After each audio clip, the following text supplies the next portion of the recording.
हे WhatsApp guys, आपका मतलब में बहुत बहुत स्वागत है गाइस। तो आज मैं एक नई सीरीज स्टार्ट करने वाला हूँ जिसका नाम है सोल पैड मास्टर। और ये इस सीरीज का पहले एपिसोड है। तो ये एपिसोड बहुत ज़्यादा रोमांचक होने वाला है क्योंकि हम लोग यहाँ पर एक नई सीरीज को शुरू करने वाले हैं जिसमें आपको बहुत ही मैजिकल एनिमल्स भी दिखाई दिए जाने वाले हैं। और ये एक स्टोरी है जो कि बिल्कुल एक पॉकीमोन की तरह होने वाली है। तो चलिए शुरू करते हैं।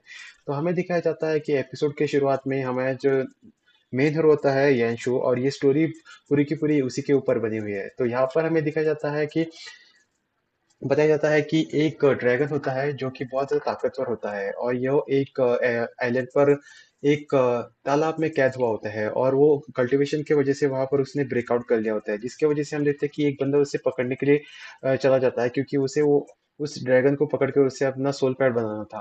तो यहाँ पर हमें दिखाया जाता है कि वो बंदा एक फॉर्मेशन को एक्टिवेट कर देता है, जिसकी वजह से एक जालीदार चीज आकर उस ड्रैगन को पकड़ने की कोशिश करती है। तो यहाँ पर हमें दिखाया जाता है कि वो ड्रैगन उस जाले से बचते बचते एक आइलैंड पर गिर जाता है, और एक आइलैंड होता है ब्लू डीमन आइलैंड। तो यहाँ पर हमें दिखाया जाता है कि उस ड्रैगन को पकड़ने के लिए वो बंदा वहां पर चला जाता है, और उसके बाद सीन शिफ्ट हो जाता है और इस बंदे को दिखाया जाता है जिसका नाम होता है यांशु, जो चू फैमिली का यंग मास्टर होता है, जिसके यहाँ पर महल पर हमला हो चुका होता है। और वो अपने बंदों के साथ वहां पर दौड़ते दौड़ते एक आइलैंड पर आ जाता है, और वो ये आइलैंड और कोई नहीं बल्कि ब्लू डीमन आइलैंड होता है।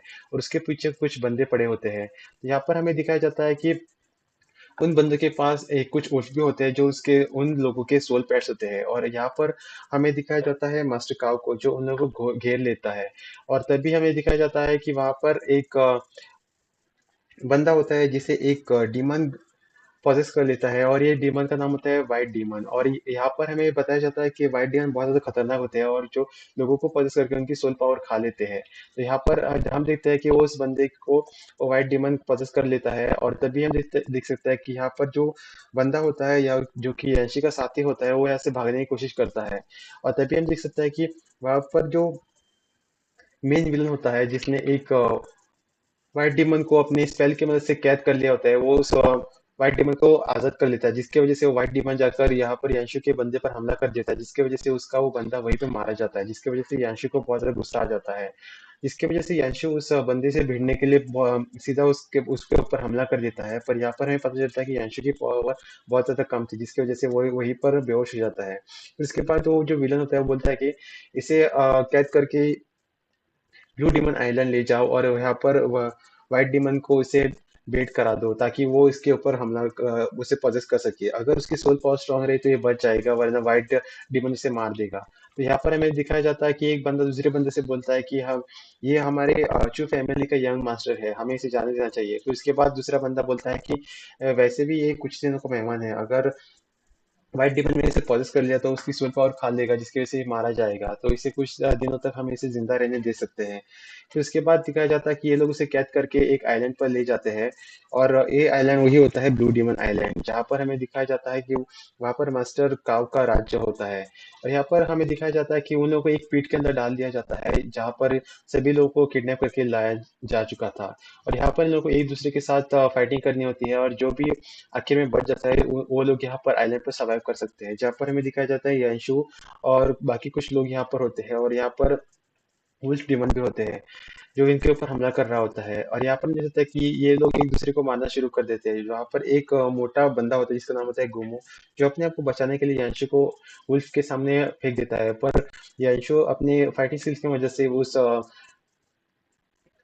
वुल्फ को मार देता है, और अपने साथ साथ एक लड़की को भी बचा लेता है। और ये सब देखने के बाद तो जो लीडर्स होते हैं बहुत ज्यादा खुश हो जाते हैं, और तभी फाइट खत्म हो जाती है। और थोड़े लोग बच जाते हैं। और फिर उसके बाद यहाँ पर मास्टर कहा बोलता है कि तुम लोगों ने यहाँ पर सर्वाइव कर लिया है, और अगर तुम लोगों को यहाँ पर आइलैंड पर सर्वाइव करना है तो अपने आप के लिए एक सोल पैड को ढूंढना होगा और उसे अपना सोल पैड बनाना होगा। और तुम अब यहाँ पर घूमने के लिए आजाद हो। और तभी हम देख सकते हैं कि मास्टर काउंट उनको बोलता है कि यहाँ पर 3 महीनों बाद एक ड्यूअल होने वाला है, और जिनमें सिर्फ 10 लोग पार्टिसिपेट कर सकते हैं, जिसकी वजह से तुम लोगों को एक सोल पैड की जरूरत पड़ेगी। और यहाँ पर हम देख सकते हैं कि अब उन लोगों के पास सिर्फ 3 महीने थे, और उन लोगों को अपने आप पर काम करना होगा। फिर उसके बाद यहाँ पर यांशी को एक रूम अलोकेट कर दिया जाता है, जहाँ पर उसकी रूममेट वही होती है जिसको यहाँ पर यांशी ने बचा लिया होता है, जो यांशी को शुक्रिया बोलती है। पर यांशी उस फाइट के दौरान घायल हो चुका था, जिसकी वजह से वो उसके घाव पर मलहम लगाने लगती है। रियांशु उसे बोलता है कि तुम्हें थैंक यू बोलने की जरूरत नहीं, ये जगह खतरों से भरी हुई है, इस वजह से कभी भी हमारे ऊपर मौत आ सकती है, तो तुम्हें अपने आप के इस जगह के लिए तैयार करना होगा। मैं हमेशा ही तुम्हारे प्रोटेक्ट करने के लिए नहीं रहूंगा। फिर उसके बाद हमें दिखाया जाता है कि अगले दिन यंशु अपने सोल पैक्ट को पकड़ने के लिए यहाँ पर एक चारा लगा लेता है, जहां पर हम दिखाया जाता है कि एक रेड वुल्फ आ जाता है और यहाँ पर जो चारा यहाँ पर यंशु ने डाला होता है उसे खाकर वहां से भाग जाता है। फिर इसके बाद हमें दिखाया जाता है कि यंशु फिर से चारा लगा लेता है और तभी यहाँ पर एक कैटरपिलर आता है, जहाँ पर जब वो कैटरपिलर यहाँ पर यंशु के पास आता है तो यंशु उसे खाने के लिए एक ब्रेड दे देता है, जिसकी वजह से वो उसे देखकर खुश हो जाता है और यंशु के साथ ही यहीं पर रह जाता है। फिर उसके बाद यहाँ पर एक बहुत ही बड़ा भयंकर और भयानक एक मॉन्स्टर आ जाता है जो यंशु के ट्रैप में नहीं फंसता। फिर यंशु फिर से यहाँ पर ट्रैप लगा देता है और पर कुछ खाना फेंक देता है। उसके बाद एक ब्लू फॉक्स आ जाती है और वो फिर से वो खाना खा के वहां से भाग जाती है। फिर यंशु फिर से वहां पर ट्रैप सेट कर देता है। उसके बाद एक ब्लू कलर की फॉक्स आ जाती है और वो उस ट्रैप में फंस जाती है। अब वो यांशी उसे पकड़ने के लिए आगे बढ़ जाता है और वो अपने आप को बचाकर वहां से भागने वाले थी, तभी वो कैटरपिलर उस पर हमला कर देता है और उसे वहीं पर ट्रैप कर देता है, क्योंकि अब वो उस कैटरपिलर के ट्रैप में फंस चुकी थी। फिर उसके बाद यांशी को पता चलता है कि ये एक मूनलाइट फॉक्स है, जो कि एक बहुत ज्यादा रेयर फॉक्स है और वो इसे कैसे भी करके अपने साइड में लेकर आना चाहता था, क्योंकि यही वो सोल पैट है जिसकी वजह से वो अपने आप को बचा सकता था। और ये बहुत ही नायाब तरह की फॉक्स होती है जिसकी वजह से वो अपने आप को म्यूटेट और ट्रांसफॉर्म भी कर सकती थी। और अभी जो रेड और ब्लू फॉक्स आई थी और वो कोई नहीं बल्कि इसी के रूप थे। और यहाँ पर हम देख सकते हैं कि वो अपने आप को बचाने के लिए यहाँ पर यांशी पर हमला कर देती है, पर यांशी अपने आप को बचा लेता है। और यांशी उसे बोलता है कि अगर तुम्हें इस जगह पर सर्वाइव करना है तो मुझे तुम्हें मेरे साथ कनेक्ट करना होगा। अगर तुम ऐसा करोगे तो मैं तुम्हें अपने साथ ट्रू फैमिली लेके जाऊंगा और इस जगह से आज़ादी भी दूंगा। और हमें एक दूसरे का एक साथ यहाँ पर काम करना होगा, ताकि ये हम लोग एक साथ यहाँ से फ्रीडम को हासिल कर सकें और यहाँ से बाहर निकल सके। इसके बाद हम देख सकते हैं कि वो फॉक्स मान जाती है और यहाँ पर हम देख सकते हैं कि यश उसके साथ सोल कनेक्शन कर लेता है, जिसकी वजह से वो अब दोनों कनेक्ट हो जाते हैं, जिसकी वजह से वो यंशु को अपना सोल मास्टर मान लेती है। और यहाँ पर हम देख सकते हैं कि वो दोनों एक दूसरे के साथ कनेक्ट हो जाती है। और यहाँ पर वो दोनों अब सबकॉन्शियसली एक दूसरे के साथ बात भी कर सकते थे। तो यहाँ पर मुझे लगता है कि यांशो अपने सोल पैट को पाकर बहुत ज्यादा खुश हो चुका था। और कुछ समय बाद भी, हम देख सकते हैं कि वो सोल पैट जिसका नाम यहाँ पर यांशो ने मॉक्सी रख लिया था, वो अब 4th लेवल से 6th लेवल तक पहुंच चुकी थी और वो बहुत ज्यादा स्ट्रांग हो चुकी थी।